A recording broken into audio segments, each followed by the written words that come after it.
महाराष्ट्र धर्माला जर तडा गेला तर आम्ही पण आहोत, आम्ही जिवंत आहोत, आम्ही मेलेले नाही आहोत। प्रमाणे आम्ही यावर्षी देखील भारतरत्न डॉक्टर बाबासाहेब आंबेडकरांना अभिवादन केलं। आता इथून आम्ही दरवर्षीप्रमाणे आम्ही नया अकोल्याला जातोय। भारतरत्नांच्या तिथे अस्थी आहेत आणि त्या अस्थी आम्हाला प्रेरणा देत आहेत की संविधान बळकट राहिलं पाहिजे। तुम्हाला माहिती आहे की कशा प्रकारे जातीवाद केला जातोय आणि कशा प्रकारे समाजामध्ये विभाजन केलं जातोय आणि कशा प्रकारे दादागिरी करून इलेक्शन जिंकले जात आहेत।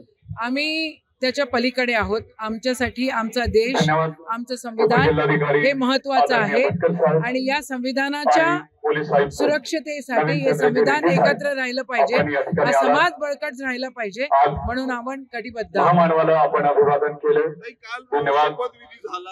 शिंदे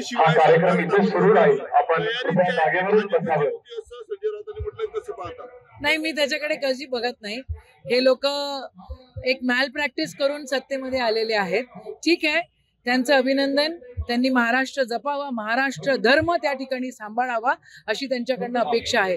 महाराष्ट्र धर्माला जर तडा गेला तर आम्ही पण आहोत, आम्ही जिवंत आहोत, आम्ही मेलेले नाही आहोत, आम्ही रस्त्यावर उतरल्याशिवाय राहणार नाही।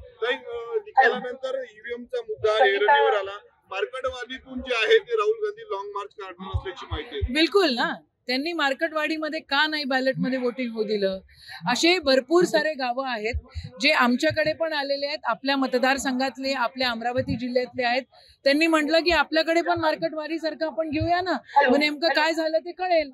तर यांना भीती नव्हती, यांनी जर चोरी केलेली नाही आहे तर मार्केटवाडीमध्ये त्यांनी वोटिंग होऊ द्यायला पाहिजे होतं, का नाही होऊ दिलं?